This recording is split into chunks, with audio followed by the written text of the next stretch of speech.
Deus. Estamos estudando nesse primeiro tempo de escola dominical sobre os mandatos da criação. Mandatos que são compostos pelos mandatos culturais, mandatos sociais e mandatos espirituais. Os mandatos culturais têm a ver nós com o lugar onde nós vivemos, mandato social nós com os nossos irmãos, e mandatos espirituais nós com Deus. E nós estamos estudando primeiramente o mandato cultural, e eu vou dar um breve resumo para a gente poder se sintonizar. O texto base desse estudo está em Gênesis capítulo 1, verso 26, parte B do versículo, que diz: tenha ele domínio sobre os peixes do mar, sobre as aves dos céus, sobre os animais domésticos, sobre toda a terra e sobre todos os répteis que rastejam pela terra. O homem, ele é chamado para ser um vice-regente da criação. Deus, ele é espírito e nos cria como seres naturais, como seres carnais, para que nós possamos cuidar daquilo que o Senhor criou e disse que era bom. Mas nós não podemos governar segundo o nosso desejo e nossa vontade, mas nós temos que governar segundo os princípios divinos. O Senhor, ele deu a terra, ele nos criou e também deu como nós temos que cuidar. Aspectos que nós vamos estudar, nós estamos estudando os aspectos políticos, educacionais, recreação e lazer, tecnológico, comercial, artístico e de trabalho. Nós falamos já também a respeito, dentro da cultura judaica, de um selo chamado selo kosher, que é um selo que é dado pelo povo judaico, pelos rabinos, para todas aquelas instituições ou comércios que trabalham com produtos alimentícios, em que eles vão lá para vistoriar, para ver se esses comércios eles estão fazendo tudo segundo os padrões de Deus. Inclusive o McDonald's passou por essa avaliação, tá? Eles levam muito a sério a preparação alimentícia, eles levam muito a sério a morte dos bichinhos que vão servir de alimentação, e não pode haver sofrimento. É um mandato da Bíblia em que nós temos passado por cima disso, porque nós nos preocupamos apenas com os lucros. Somos chamados a dominar e sujeitar a terra com responsabilidade, e essa mesma ordem foi dada para Noé depois do dilúvio. Assim que Noé abriu a arca, o Senhor ele comissionou Noé a cuidar daquilo lá com muito zelo e muita decência. Nós falamos também sobre a quantidade de alimentos que são jogados fora diariamente pelo homem. Toneladas e toneladas de alimentos são jogados por ano fora no mundo. Nós falamos primeiramente em relação à nossa responsabilidade como família, como pessoas, tá? Nós temos que ter zelo em relação àqueles alimentos que nos são comprados, aqueles que são preparados. Tem pessoas que têm dificuldade de comer comida requentada, não como, e aí aquela comida toda vai ser jogada fora. A gente tem que trabalhar com o entendimento de que tudo que foi entregue por Deus. E cada vez que você desperdiça algo, entendeu? Mais coisas, mais insumos são gastos para gerar mais alimentos. Hoje a gente fala da preocupação com a água, mas dentro do consumo de água no Brasil, por exemplo, 70% é utilizado nos agronegócios, porque eles jogam água à vontade na terra, e aquela água é perdida, não se tem o zelo com aquilo. Então quando você deixa de aproveitar um alimento, muita água está sendo gasta para produzir novos alimentos para você consumir. Nós falamos também, primeiramente, do exemplo da criação dos frangos, das galinhas, que eles passam por cima do tempo, do ciclo de vida de um frango, para poder gerar ele com mais rapidez, para poder se colocar ele no comércio mais rápido. Para isso, injeções de hormônios e uma série de contextos que não são bíblicos. Falamos também na semana passada de que há um controle de qualidade através de uma associação brasileira de proteína animal, que se o frango ele não tiver uma condição que seja dentro dos padrões, aquele frango ele é morto e ele é triturado. Conversava com a Vitória e a Ana Luísa depois da dominical da semana passada, e ela disse que é verdade, que ela foi lá numa granja de uma amiga dela, e aqueles franguinhos que não são dentro do padrão de crescimento, eles pegam e estroncam a cabeça e o pescoço do frango. E aí eu falei assim, poxa, mesmo, eu falei assim, eu até fiz isso também. Então ela pega o frango, dá um tranco assim e quebra muito fácil o pescoço do frango, aquele frango morre e eles trituram aquele frango. Também falamos na semana passada sobre os animais que, em especial, por exemplo, os cachorros, em que você tem um ciclo de cio da cadela e você acaba acelerando esse ciclo com injeções simplesmente para gerar novos cachorrinhos. Não está se preocupado com como o cachorrinho vai nascer, o que acontece com a mãe, mas simplesmente se está se preocupado em gerar e auferir lucros. Nada se perde com o fim de lucrar, nem que para isso eu tenha que exterminar pessoas, exterminar animais, exterminar coisas, porque o que importa é o meu lucro. Falamos também sobre o terreno, sobre a terra. As pessoas elas têm utilizado da terra com muito pouco cuidado.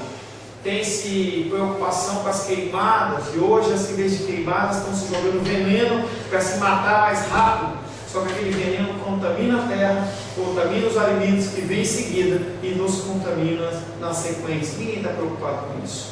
Não se preocupa também quando olha, por exemplo, a gente vê aquelas fábricas na China, em que quando tem flashes daquele país, as pessoas todas de máscara, não dá mais para respirar o ar ali. Mas é o país que mais produz. Aquelas chaminés lançando dejetos para todo quanto é lado, lá eles não estão preocupados. O que importa é produzir. Tá? Falamos também sobre a grilagem, em que as pessoas elas não têm zelo pela criação em relação à terra e saem dividindo terra que nem é dela.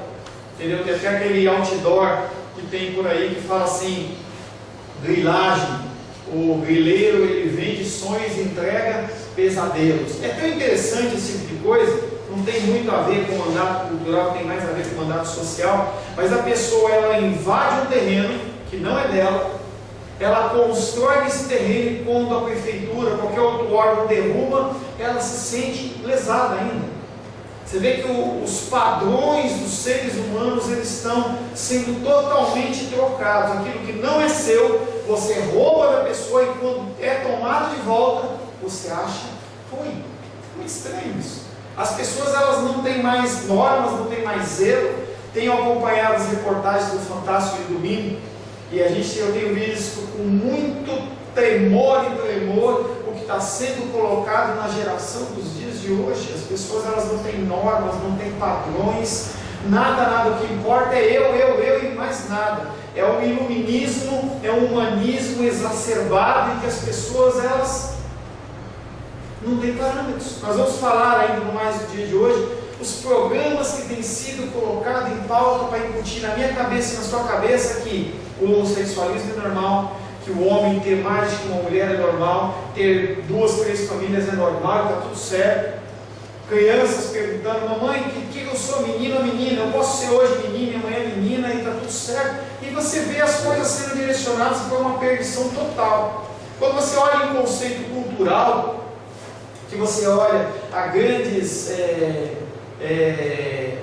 sociedades do passado, babilônica, persa, romana, grega, quando você vê essas culturas entrando numa situação que nós estamos entrando hoje, dessa liberalidade, essa falta de amor e terror, é fim de cultura.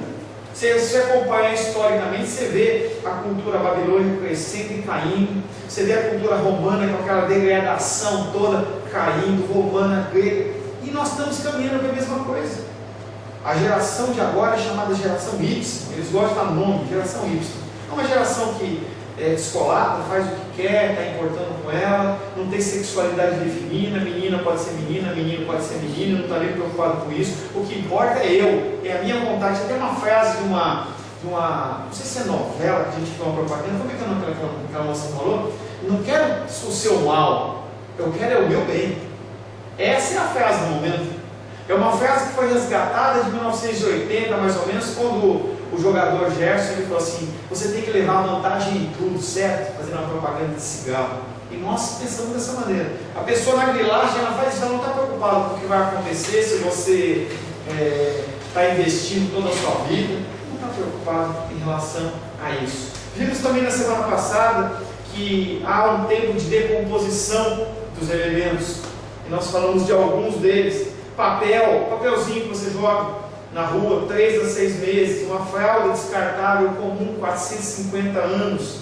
uma garrafa plástica 100 anos, um pneu 600, uma garrafa de vidro que joga-se no meio do rio lá, 4.000 anos, isso é tudo previsão, pode ser muito mais que isso, mas a gente vê que os tempos aqui não são abaixo de um ano. Então todo aquele ecossistema ele fica contaminado porque você simplesmente não tem cuidado e joga lixo. E o lixo que é jogado, ele vai se acumulando, tem lixões por aí espalhados, mas ninguém recicla aquilo, simplesmente aquilo vai crescendo. Eu vi uma reportagem outro dia nos Estados Unidos, em que toda uma sociedade, toda uma cidade, ela teve que abandonar porque embaixo, carvão. Eles foram tirando carvão, e aí eu não sei o que aconteceu lá, que pegou fogo dentro da mina, e eu sei que aquele carvão ele nunca mais apagou. E aquela cidade, ela vira e mexe, parece uns vulcãozinhos assim, e a cidade teve que ser abandonada, porque aquele carvão, o cara fez um estudo assim, que ainda tem mais 200 anos de carvão para queimar. Aquele carvão, a partir do momento que pegou fogo, não apaga mais. Não tem mais como apagar. Então, no meio da terra, aquele carvão pegando fogo, aquela cidade, toda aquela região contaminada, outras cidades contaminadas, apenas por falta de cuidado no uso do homem, porque ele tem que extrair o máximo que pode. Você vê Serra Pelada, aquele buracão, você vê aquelas minas de platina, minas de prata, minas de ouro. Você vê que o povo vai cavando e não quer saber de nada. Não quer saber se tem ecossistema, não tem nada, simplesmente eles vão destruindo. Essa barragem que lançou agora? A barragem de Minas Gerais. Não foi muito divulgado na mídia, mas uma barragem que foi feita, eu não sei se aquilo ali era industrial ou se era de mineração. Da mineração. Mineração, fez uma barragem para eles poderem fazer um resgate, o que era? Escavação de que produto? Algum minério qualquer. E aí aquela barragem estourou, toda uma cidade ficou debaixo d'água. Acabou com a vida de uma cidade inteira, simplesmente pelo consumo desenfreado e a busca do lucro. Você acha que alguém dessa mineradora vai pagar alguma coisa? Ou, melhor, você acha que tem preço uma vida humana? Ou a sua história numa cidade, o drama, a tristeza, tudo que gerou, está gerando e vai gerar ainda na vida daquelas pessoas. O que você acha que pode acontecer? Não tem como você pensar que aquilo pode ser restituído, não tem como, tá? Falamos na semana passada também sobre o corpo humano, que nós não temos cuidado do corpo humano como se convém, tá? Estava vindo para cá, e aí a Rosângela falou comigo que ela conversou com a minha tia, com a minha mãe, e a mãe falou assim: as pessoas elas não se exercitam, as pessoas elas não se alimentam, não se cuidam, e depois querem ter uma vida regalada e bem, não tem. As pessoas não se exercitam, não se alimentam, a gente vê a alimentação sendo feita de uma maneira desenfreada, as pessoas não têm cuidado, não têm zelo, nada, simplesmente vão consumindo. No outro lado, nós temos as pessoas que se cuidam demais, e aí largam o espiritual, largam todas as áreas, simplesmente porque querem ter um corpo perfeito. Não é a cultura grega, é a síndrome do espelho, que a pessoa se olha e não tem nada, nenhum problema, você se sente bem, não é isso? Entendeu? Se você tem dinheiro para fazer uma plástica, faça. Entendeu? Se você tem dinheiro para ficar mais bonito, faça, não tem problema nenhum com isso. Mas quando isso vira uma neura, e tem coisas de toda sorte ou espécie de aberração, porque a pessoa simplesmente ela quer modificar. Você começa a olhar algumas mudanças físicas que as pessoas fazem, você não consegue entender. As pessoas colocam um chifre, coloca isso, coloca aquilo, alargadores de orelha, alargador na boca, o cara faz um buracão aqui, você mostra toda a cara entrando, esse negócio estranho. Tem extremos de um lado e do outro. Pessoas querendo saciar o coração com a fome de Deus, porque a pessoa tem que de alguma maneira saciar aquilo. Quando você maltrata o seu corpo, você está pecando conscientemente em relação ao templo do Espírito Santo. Nós estamos para mais de 190 milhões de habitantes em 2010, dentro do censo de 2010. E aí também tem o consumismo de roupas, de equipamentos, de brinquedos, de toda sorte de coisas. Quando você olha, entra no seu armário, mulher, você olha no seu armário e você olha a quantidade de sapatos que você tem lá, você não vai conseguir usar aquilo. Roupas, eu vejo quando eu vou lá em casa, lá na casa da minha mãe, lá, meu pai fala assim, poxa, cada vez eu tenho menos espaço. E eles moram num apartamento de 2, ela vai assistir lá e vai risar. Eu moro num apartamento de 2 quartos e tem os 3 quartos. E os 3 têm armário embutido. 2 deles são utilizados para roupa. E eu sei que meu pai fala que um deles, só a portinha dele. Minha mãe tem um armário inteiro e mais de 70% do armário lotado de roupa. E ela fala assim, quando a mulher abre, olha e fala assim, eu não tenho nada para isso. Eu já vejo isso na vida da minha filhinha. 10 anos de idade, ela já fala assim, não tenho nada para vestir. E a gente olha para esse tipo de coisa, entendeu? A gente vê que a cultura da sociedade está sendo cada vez mais levada ao consumismo. Eu tenho que ter, tem que comprar. Estamos chegando na época do ano que se mais consome. Natal. Não é mais um presente para uma pessoa, não é um presente para outra pessoa, mas é um presente para todo mundo. Todo mundo tem que ganhar um presente. E você vai lá e gasta. Na verdade, a gente não está preocupado com o que é o impacto disso numa sociedade, numa cultura que tem que fabricar essas coisas. Mas, pastor, isso é bênção, isso é bom, porque aquece a economia. É e não é. O problema é que nós cada vez mais ficamos insatisfeitos com a nossa vida. Cada vez nós ficamos mais insatisfeitos com o que nós temos. Nós temos que ter mais e mais. Abra em Romanos capítulo 8, verso 20. Romanos 8, 20. Alguém leia para mim versos 20, 22 e 23. Pode falar o 21. Romanos 8, verso 20, 22 e 23.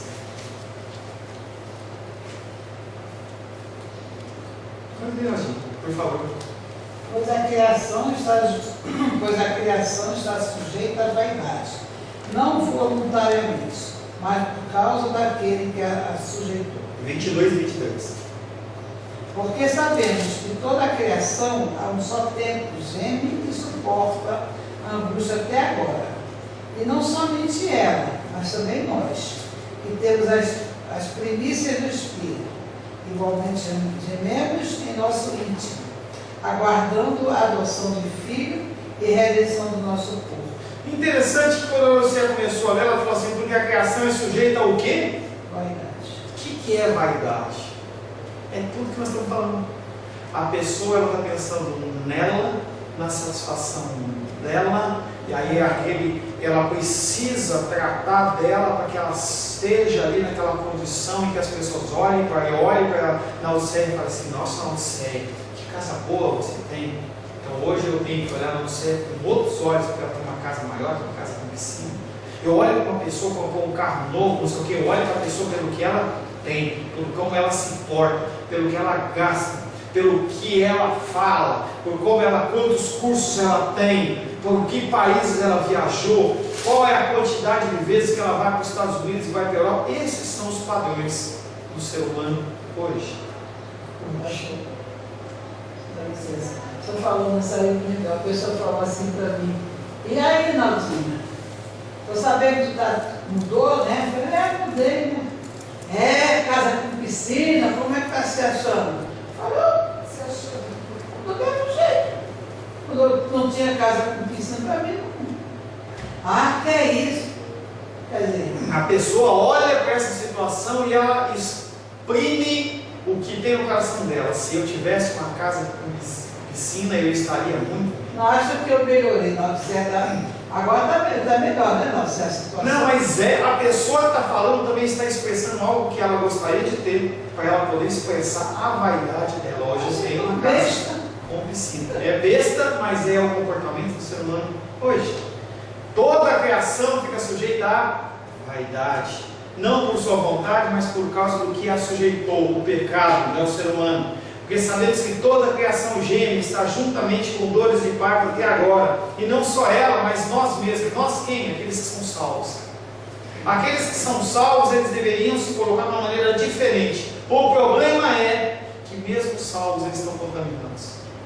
A noiva, que deveria estar com as roupas limpas e imaculadas, elas estão maculadas, estão sujas. Ontem eu vi uma montagem, não importa o pastor famoso da televisão, e aí fizeram uma montagem na internet do início do ministério dele, dos dias de hoje. Ele começa falando assim: eu preciso de 100 pessoas que possam doar R$10.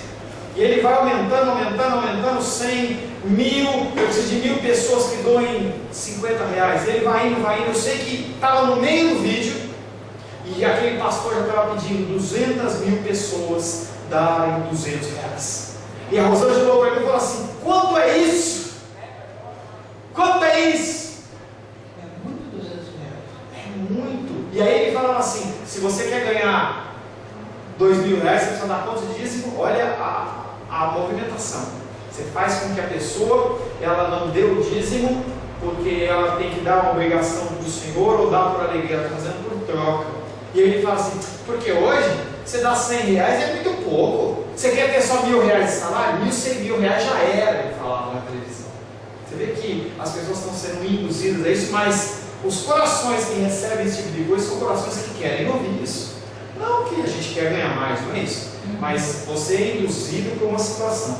Paulo diz que a criação ficou sujeita à vaidade, e essa vaidade é fruto daquele que a sujeitou. A quem foi dada a ordem de sujeitar a terra com responsabilidade? Quem recebeu essa ordem? Eu e você. Vamos fazer um negócio mais pessoal. Quem tem essa responsabilidade é Paulo, que está aqui hoje. É Paulo, Rosângela, Mauriceia, Cláudio, Glenda e Maria dos Reis. Nós temos a responsabilidade de cuidar da criação, das coisas da criação, segundo os princípios bíblicos. Porque você é crente? Amém? Amém. Amém? Então você está dentro. Amém? Então tá, porque às vezes você podia não estar, né?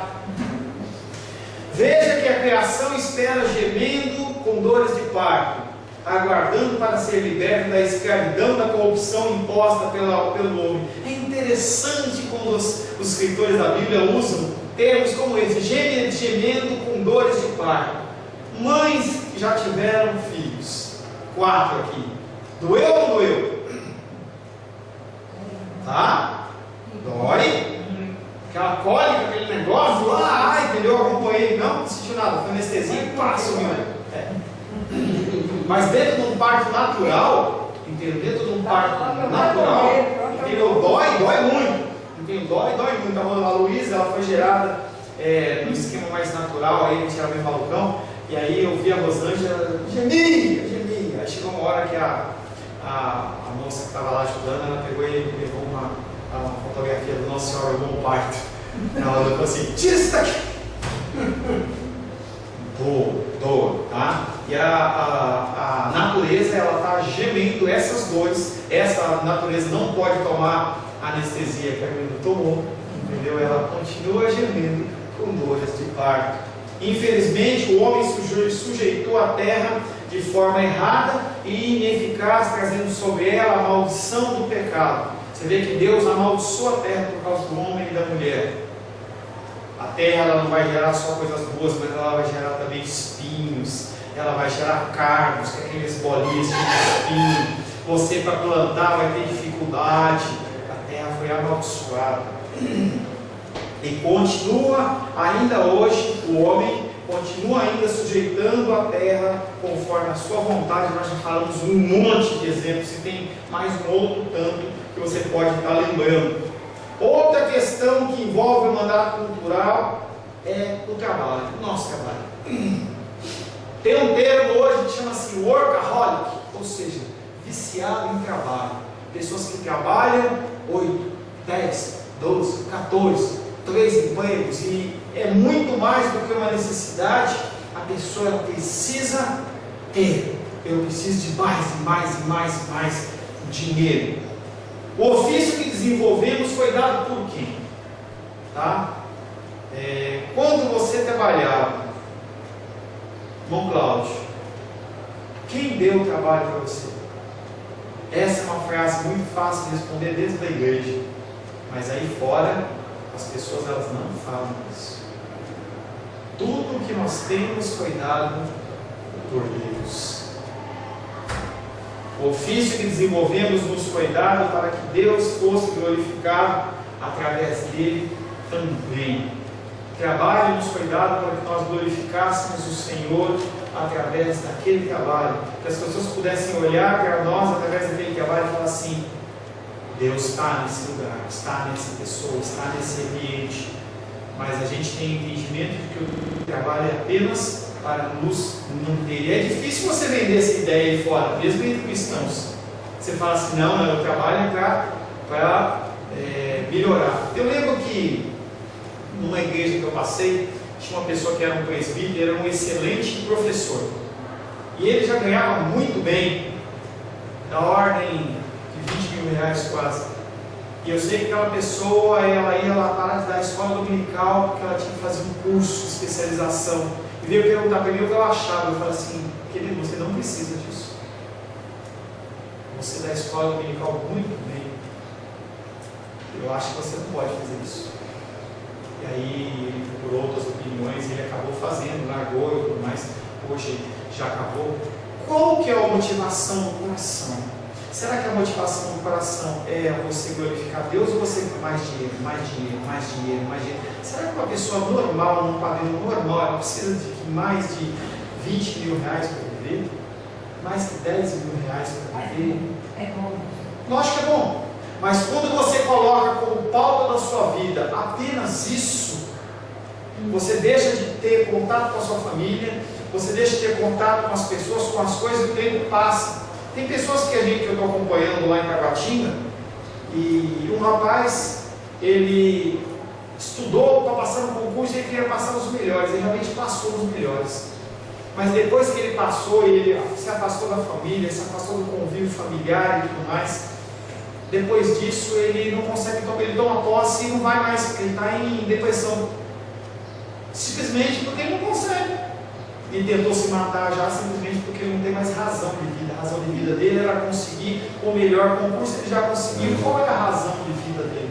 Você tem que tomar muito cuidado com essas coisas, nós temos que balancear. O trabalho, ele existe, ele é necessário, ele sustém a mim, sustém a você. Mas ele não é a finalidade maior. A finalidade maior é glorificar a Deus.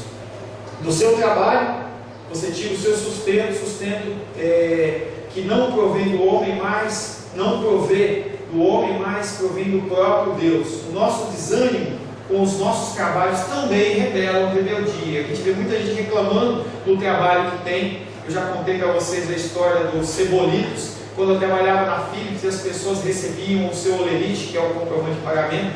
Ela não chamava de olerite ou de comprovante de pagamento, falava assim que eram cebolitos. Quando ele pegava, ele começava a chorar, porque ele na verdade já tinha gasto tudo aquilo. Então ele achava aquele trabalho uma miséria. Quando a gente estava em batalha espiritual, as pessoas falavam que amaldiçoavam, falavam assim: esse dinheiro é uma miséria. E aí você amaldiçoava o seu dinheiro. Não tem a ver a maldição com o seu dinheiro, e sim a falta de gratidão do que Deus tem te dado. A gente aconselha as pessoas reclamam muito em relação à condição financeira, mas não sabem viver no pouco, não são fiéis no pouco e também não são fiéis no muito. Um assunto que tem me incomodado, eu vou começar a falar hoje, vou falar à noite também. Quando a gente fala de dízimo, o dízimo ele é sobre o salário, mas ele também é sobre o 13º. Pastor, sobre o 13º não é, porque o 13º ele também incide como uma bênção dada por Deus. Ou você acha que você conseguiu ele por sua conta, força e risco? As pessoas passam por cima desse tipo de coisa. Ah, o pastor está querendo mais dinheiro para a igreja. Não quero, você pode ficar com seu dinheiro, não estou preocupado com isso. Estou dando um ensinamento para você. Dízimo se faz referência em relação a tudo que é renda para você. Não quero, não estou afim, não acredito. É com você, o ensinamento é esse, tá? Você trabalha e você, quando você entrega o seu dízimo e oferta, você está dizendo para Deus: Deus, o que você me entregou foi o Senhor que me capacitou, e da parte que o Senhor me entregou eu te devolvo. Eu não dependo do dinheiro, eu dependo do Senhor, tá?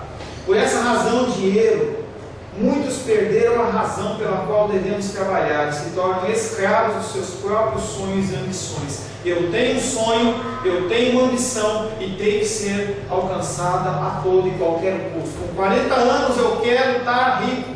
Com 40 anos eu quero ter a minha casa própria, quero ter a minha renda, quero ter viajar para os Estados Unidos, quero ter o meu primeiro milhão. As pessoas colocam metas sobre a vida delas e acabam não vivendo. Tem um texto em Lucas que me foge a referência, em que uma pessoa nessas condições, quando ela está na condição mais regalada de vida, Deus fala com ele: louco, hoje pedirão a sua alma. A pessoa não aproveitou, não viveu, não teve contato com as pessoas, com os familiares, simplesmente porque ela tinha que juntar. Tem uma história bem interessante que conta que é assim, que fala que um cara, ele estava deitado numa rede, e aí a pessoa chegou para ele e falou assim: você está deitado nessa rede? E a gente deixa só por causa do ar-condicionado, só não deixa bater a porta, senão é mais sorrido. E aí aquele homem estava deitado na rede, ele era um plantador de laranja. Chegou o jovem para ele e falou assim: mas o senhor está deitado na rede essa hora do dia? Ele falou: estou. Mas por que o senhor não está em pé, trabalhando? Mas ele falou: para quê? Não, porque o senhor planta mais, otimizar a terra. Para quê? Não, porque o senhor planta mais, o senhor contrata mais funcionários. Para quê? E você faz isso, faz aquilo outro, você vai poder comprar um caminhão para fazer a distribuição. Para quê? E aí a pessoa foi avançando. Não, chega um ponto que você vai estar com o centro de distribuição, você vai estar com o maior distribuidor de laranja dessa região, e ela vai falar: para quê? Porque aí nesse momento você vai poder descansar daquilo que você trabalhou. E ele olhou para ele e disse: mas não é exatamente isso que eu estou fazendo? Eu trabalho para o meu sustento, só isso, o sustento que me alimenta a minha família, me dá um certo conforto, e eu não preciso ir além disso. E aí a pessoa está pensando num momento lá na frente para chegar numa condição inicial. Tem um outro filme que eu vi em que a pessoa vivia numa situação como essa, e aí quando chegou no final da vida ela descobriu que ela não tinha visto o pai dela morrer, não tinha visto os filhos dela crescer. Estava vendo uma série com a Rosane essa semana, de essas séries malucas. Pega o cara e solta no meio do mar, e o cara estava há 56 dias lá vivendo na terra.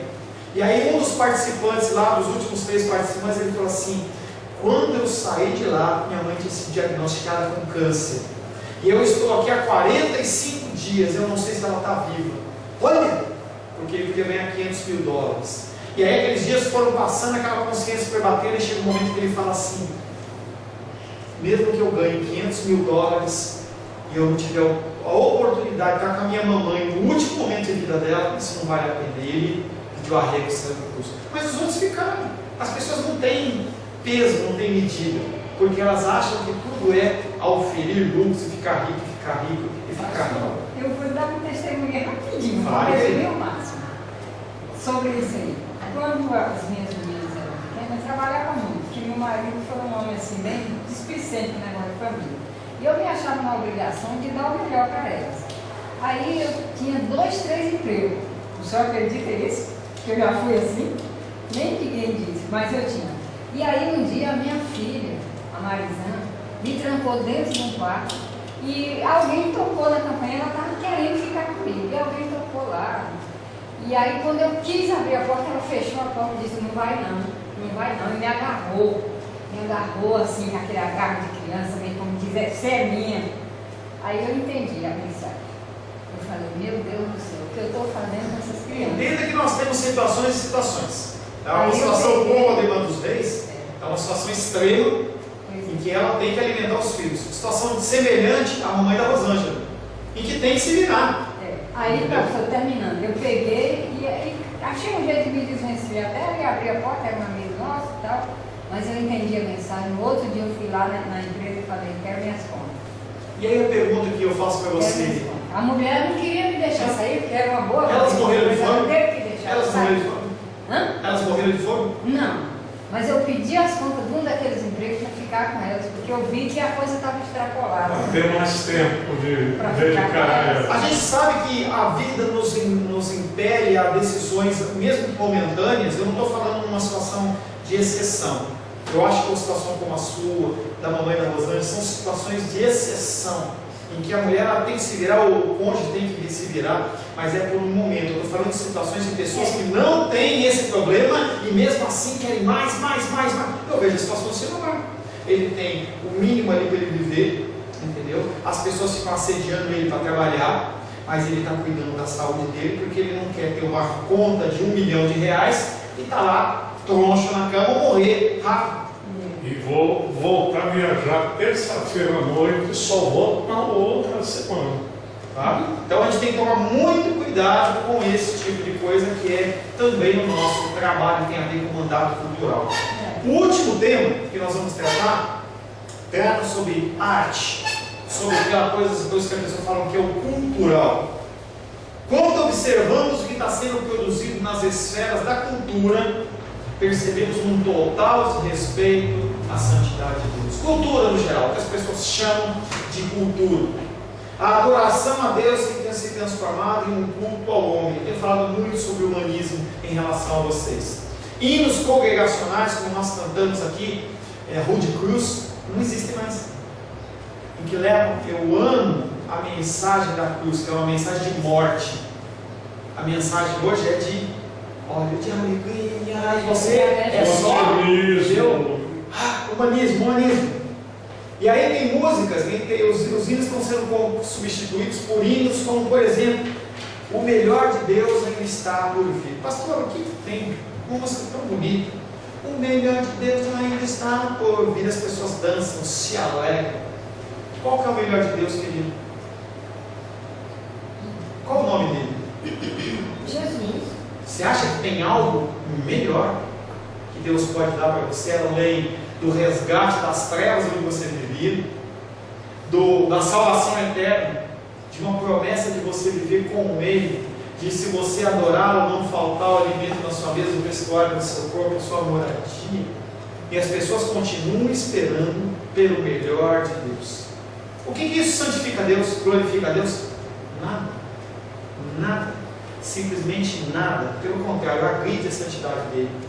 As Escrituras nos ensinam que o melhor de Deus já veio, chama-se Jesus Cristo. Será que isso não é suficiente? As pessoas escutam isso e acham uma coisa mais comum ou linda, sem refletir o que está sendo cantado.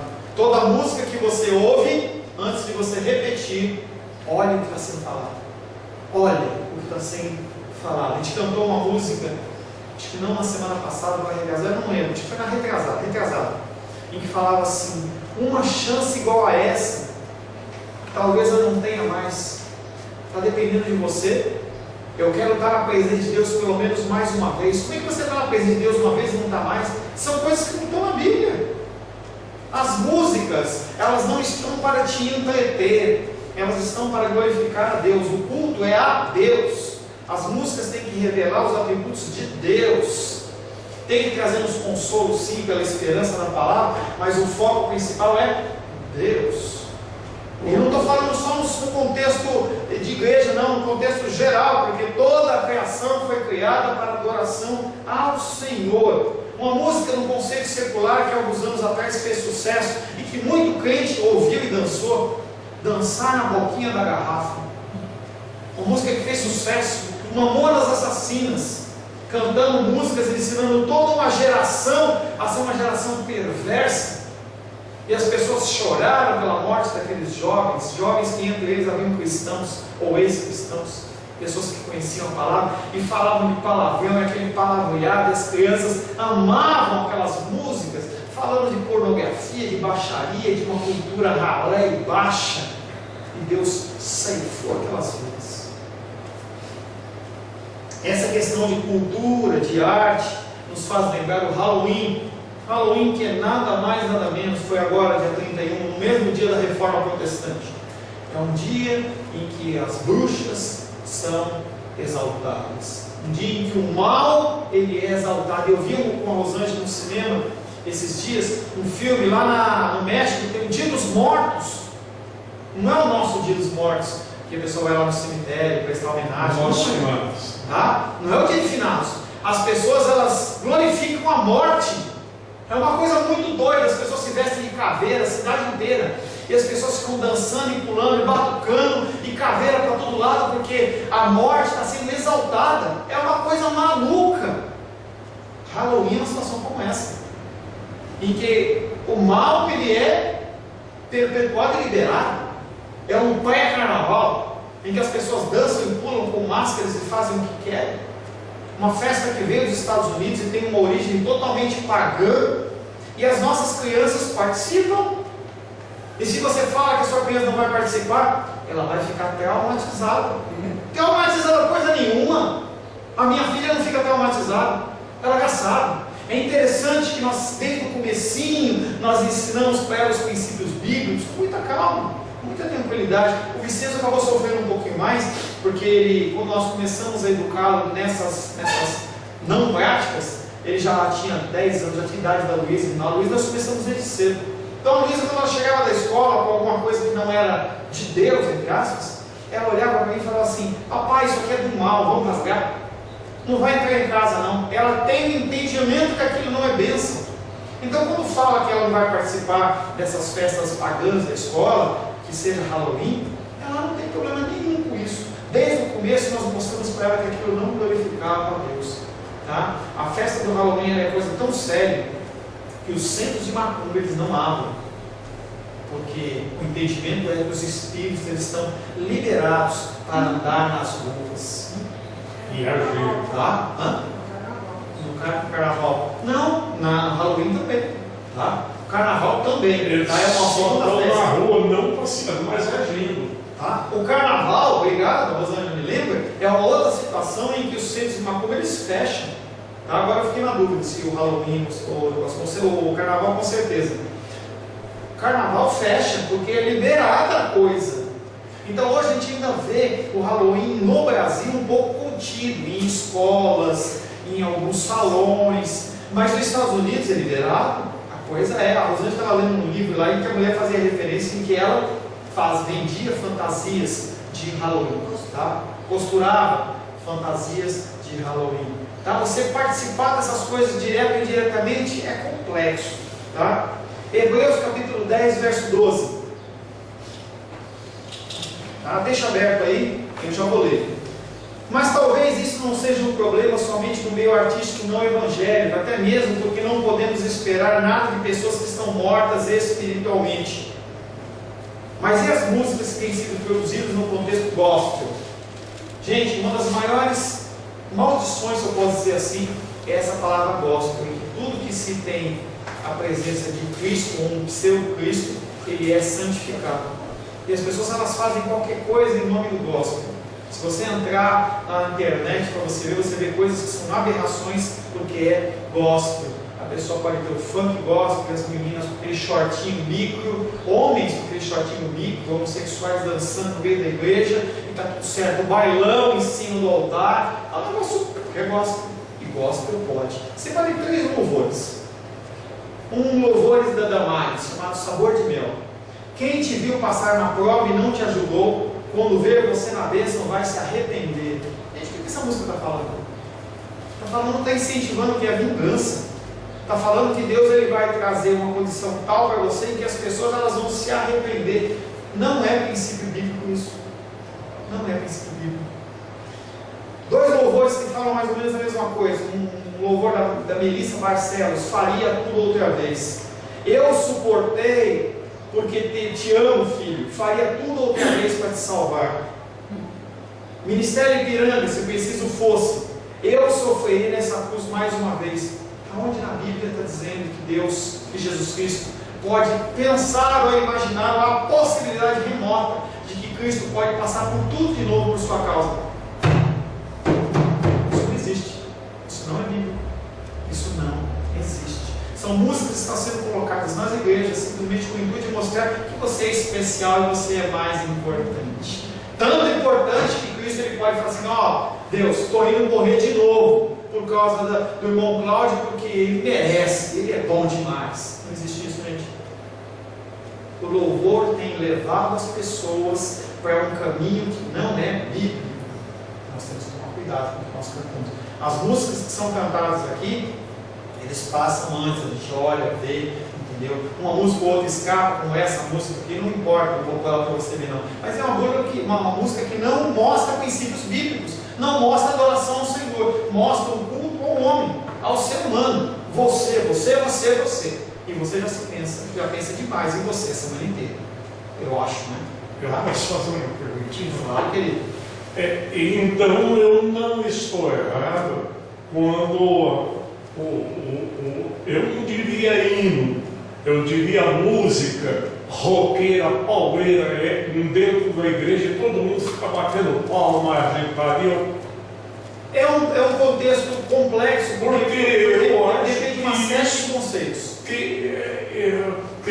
Isso aí não seria exaltação a Deus. Pode ser um rótulo que se dá àquela diversão ou àquela prática artística, mas não um conceito louvatório de Deus. Nós temos dentro do que o senhor está falando, nós podemos ter num bloco, eu vou estender um pouquinho mais, porque eu quero fechar esse módulo, tá? E depois a gente passa a chamar depois. Não, estou falando que eu tenho que finalizar.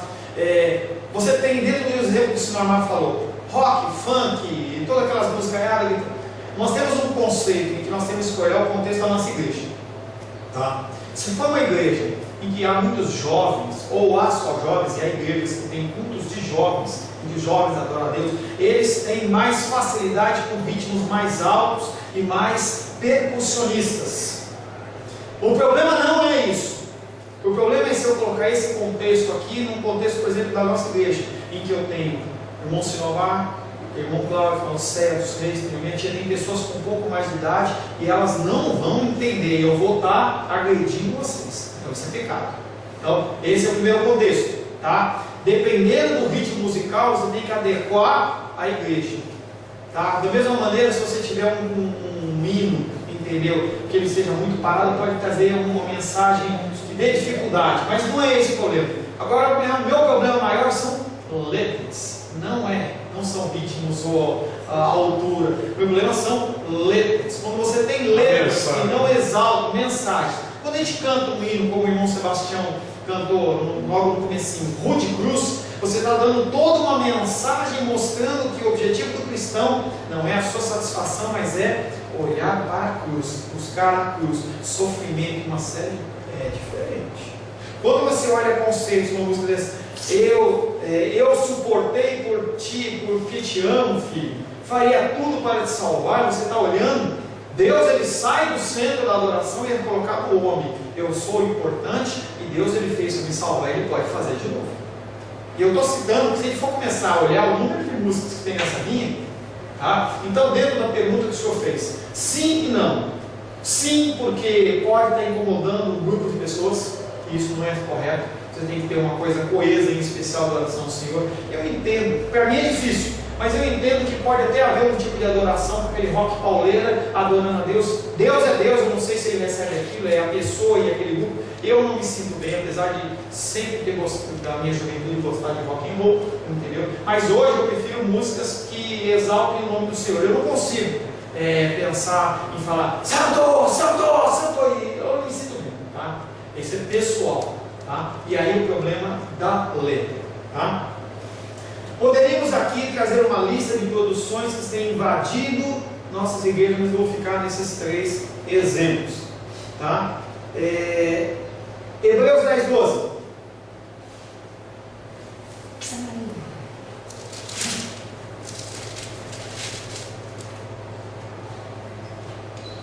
Jesus, porém, tendo oferecido para sempre um único sacrifício pelos pecados, assentou-se à destra de Deus. Você vê que não ficou no que eu acho. A palavra está dizendo que Jesus Cristo tem oferecido para sempre um único sacrifício, não tem mais que um. Então por que eu estou cantando sobre mais que um sacrifício? Não é bíblico. Não é bíblico. Nós temos que analisar as músicas que são cantadas, o que nós ouvimos perante a palavra de Deus. E hoje, infelizmente, você encontra músicas seculares muito melhores para se ouvir, muito mais bíblicas do que músicas que são rotuladas como cristãs. Eu confesso a vocês que assim que eu me converti, eu fiquei bem radical, quebrei todos os CDs, joguei fora, vendi as músicas que eu tinha. Hoje eu me arrependo. tinha um problema, por exemplo, com a Rosângela, quando ela começava a ouvir jazz, as músicas dela. Hoje eu não tenho problema, porque eu fico ouvindo aquele som, é um som que é agradável de se ouvir, é um som melodioso, e mesmo que não seja rotulado como um cristão, ele foi feito, mesmo que a pessoa não saiba, mesmo que a pessoa não saiba, com a glória de Deus, porque está exaltando com o trabalho. Você tem que começar a desvencilhar o seu coração, esse tipo de coisa, que se não tiver um carimbinho assim cristão, você não aceita. Você tem que olhar para as coisas segundo a prisma da Bíblia. Então você pode ir num teatro, você pode ir no cinema, você pode ir num show, você pode participar de atividades culturais sem ir para o inferno. Mas eu pensava diferente. E hoje muito cristão pensa desse jeito. Então, por exemplo, eu sou avesso à novela. Mas da Globo. Porque se for a novela dos 10 mandamentos, pode. Não, porque ali está falando. Gente, você tem que ter discernimento. Eu não quero colocar um rótulo em você em que você não pode fazer coisas. Você tem que saber discernir coisas. Então, se você está perante uma novela da Globo e você olha aqueles conceitos que estão sendo ensinados, eles não são bíblicos, por que você assiste? Por que você permite que seja funcionar na sua casa? Por que você permite que os seus netos ouçam? Não, eu não vou incomodar tal pessoa. Gente, o que está falando é o que ali? Prostituição, adultério, homossexualismo, e você está permitindo que aquelas informações entrem na cabeça. Não está contaminando parede, está contaminando mentes. E você tem que ter discernimento em relação a isso. E não é simplesmente porque é novela, porque isso é aquilo. Como você está lá vendo a novela lá dos 10 mandamentos, você tem que ser bíblico e olhar o que o cara está falando. Será que ali está falando de conceitos bíblicos ou só tem um rótulo bíblico? Eu não assisto, não sei te dizer. Eles tentam dar uma aparência de verdade, de verdade assim, no sentido de tornar a coisa mais realista possível com a vida do cidadão em comum. Mas ela está difundindo a rebeldia no lar. Filhos agredindo os pais, dando cada rachada verbal, dando bronca e demonstrando desobediência total. E isso não é naturalidade, isso é deseducar a família. E você tem que entender que esse raciocínio do Sinomar é um raciocínio dele. Eu tenho que ter o meu, Nalcer tem que ter o dela, Glenda tem que ter o dela, porque nós temos que ter uma mente pensante. Então, se o Sinomar identificou isso e ele assistir, ele está errado. Não, eu não assisto. Não, estou falando. Então o que acontece? A pessoa ela tem que ter inteligência suficiente para, perante os conceitos bíblicos, definir. Pode ser que, por exemplo, a minha tia assiste, ela não vê isso, e para aquilo, para ela não está gerando aquilo. Mas todos nós vamos dar conta do que nós fazemos perante Deus. E isso é o princípio que eu quero passar para vocês. Você tem que ter responsabilidade humana. Não tem como você chegar perante o Senhor depois e falar assim: eu não sabia. Você vai dar a responsabilidade, vai dar contas do que você fez, do que você não fez. Não estou preocupado se você assiste ou se você não assiste, se você faz ou se você não faz. Eu estou aqui simplesmente para falar os conceitos bíblicos e você colocar no teu entendimento ou não, e você decide. Você não é uma meba, você pensa. Você pensa. Quantas coisas têm sido produzidas que não servem para nada? Artes vazias de Deus e cheias de homens. Finalizando, a mídia tem produzido porcaria, incentivo ao casamento homossexual, bigamias, filhos se rebelando contra pais, disputa pelo poder, adultério, violência e humanismos. Alguns desses valores são bíblicos? A resposta para todos esses é não. E aí, quem tem que fazer alguma coisa? Sou eu? E você acha que eu vou chegar na tua casa e vou falar que você está errado, porque você está fazendo isso aqui? Você não vai fazer, não vai esperar isso aí, porque não vai acontecer.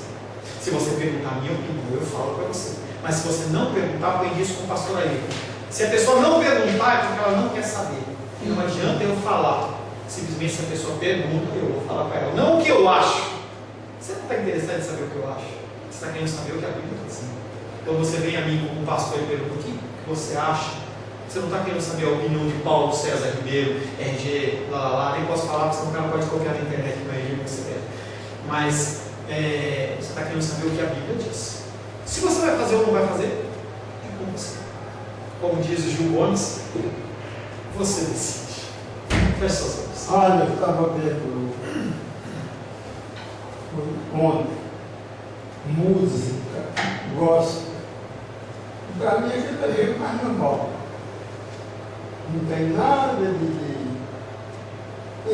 como vem, tira a camisa, e aquilo não tem nada de santidade. Senhor, em nome de Jesus, finalizamos nesta manhã, Pai, o mandato cultural, em que nós tratamos, Pai, nós com a sociedade, nós com a criação, perdão. Queremos, Pai querido, pedir que o Senhor nos instrua.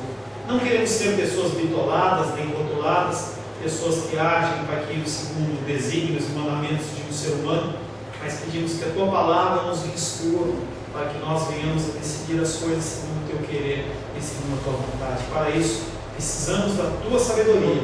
Nos instrui, Pai, em nome de Jesus. Amém. A paz seja convosco. Meu nome é Paulo César. Eu sou pastor da Igreja Cristã Semente de Vida, aqui em Brasília, Distrito Federal. Me alegro que a palavra tenha te alcançado. A palavra faz isso. Ela alcança as pessoas aonde quer que elas estejam. E você foi agraciado com esta palavra. Não que eu tenha nada especial a te dizer. A palavra ela é suficiente e ela usa quem ela quer. E eu me alegro por ter sido um canal para poder te abençoar. Mas eu quero te dizer que não basta você ser um ouvinte.